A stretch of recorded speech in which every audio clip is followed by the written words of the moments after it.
Hey, welcome back to See the Wood Turn. I just thought I'd do just a short little update on the lathe. So I've had quite a few people ask how it's holding up.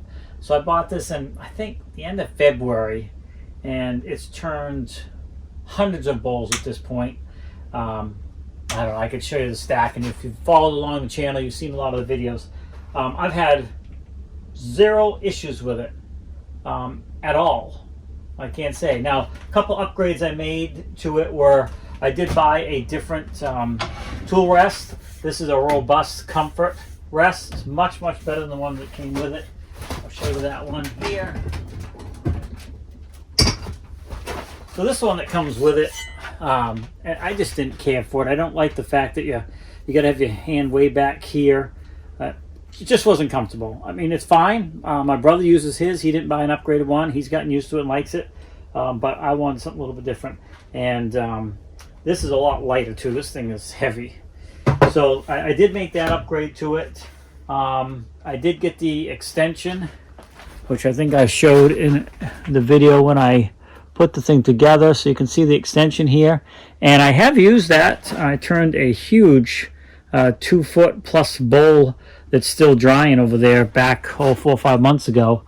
But yeah, that's the only upgrades I've done to it whatsoever. Oh, and I did buy a different center. Of course, it comes with a center. I use this one when I'm just trying to hold a bowl in place when I have the vacuum chuck and I don't want to put a point in. I pulled the center out of it and just used this for that. But this is what I use for almost everything really here. And I did buy this as an upgrade.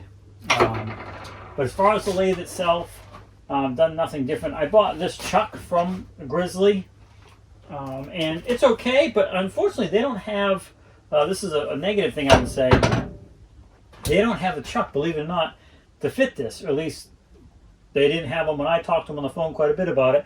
And so you have to buy an adapter, and I have the adapter here. Oh, it's on this right now. You have to buy this adapter it comes with it, which is fine. It's this piece, not this whole thing. This is just a small chuck that I use on the other lathe, but this here is an adapter, so it'll fit the spindle here. So yeah, lots of times you do have to buy adapters because you can get one chuck and adapter to fit different lathes. But this is a long adapter, so it adds, it pulls your chuck out quite a bit more, which to me puts more stress on your lathe and your bearings. Now, I still use that this chuck. Obviously, you can see it sitting here for smaller bowls and stuff. But when I get the bigger stuff, I did go and spend money and bought an HTC 125 chuck here. And this does have an insert to fit the lathe, but you can see it's much shorter, so it keeps the chuck much closer to the headstock, so you're not adding out, further out there, putting added stress. So I did buy that. Other than that, but as far as the lathe itself, nothing's changed. It's been solid, has no issues whatsoever. Everything works as it should, forward, backwards. I've tightened it in the beginning. I did tighten the belt a couple times, probably because that belt was slowly breaking in, but I haven't tightened it now probably in 3 months.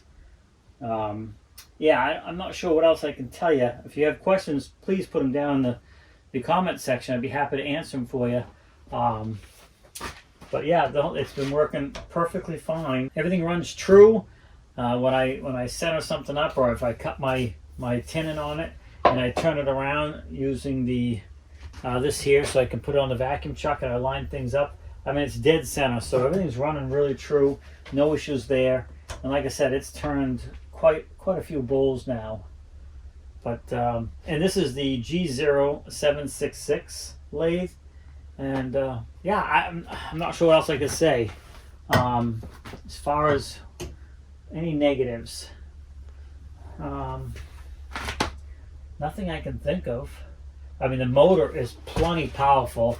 Like I said, I had that big bowl, or if I have other, let's say a 15-inch bowl on here, I can put the tool right to it, and it does not slow down.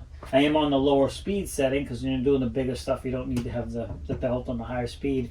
But I mean, it just bores right through it. No issues whatsoever there.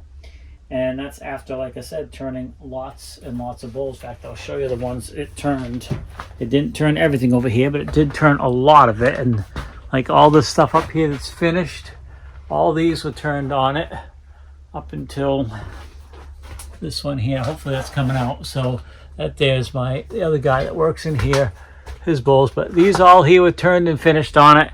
And every bowl you see within the camera here, all the way down, were turned on it. And then there's some underneath, like that big one down there you can see. And then I have probably another 50 finished ones in the other room on a shelf just to get them out of the way. But yeah, there's at this point it's hundreds of bowls. So it's not like this was just a hobby lathe, which maybe it can be considered that, I don't know, but I'm not using it as a hobby because I'm cranking out a lot of stuff on this thing. So hopefully that just gives you a little bit of update. If you have any questions, please put it down in the comment section. I'd be happy to try to answer them for you. I've been very happy with this lathe, no issues whatsoever other than those, and those weren't issues, it's just upgrades I wanted to make to it to make it more comfortable. Like I said, this was a huge upgrade here. To me, it's much more comfortable when you're turning than the one that comes with it. But if you're doing this a lot, anybody that's doing this is going to buy upgrades of those type of things. The question is the lathe itself holding up. Now a couple of things I don't like actually is to stop the spindle from turning. The thing, it's magnetic, but it's down here at an angle, and sometimes when you're trying to do stuff, that'll fall out on you if you're trying to tighten up a bowl or something. And I understand why it's got to be down here, because you don't want sawdust getting in there. I just wish the magnet in there was a little bit stronger, so when you put this in, it stayed better. So that's minor, not a big deal. So that's probably the only negative I can find on it that I can think of. So, well, anyways, thanks for swinging by. See the wood turn. Now let me make sure that was in the picture when I was talking about. Yes, it was. Thanks for swinging by. See the wood turn. I appreciate it. Put any questions down in the comment section, and I'd be happy to try to answer them for you. Otherwise, we'll see you shortly in another video. All right. Have a great day, and also don't forget to swing by the website, seethewoodturn.com. All right. Have a great day.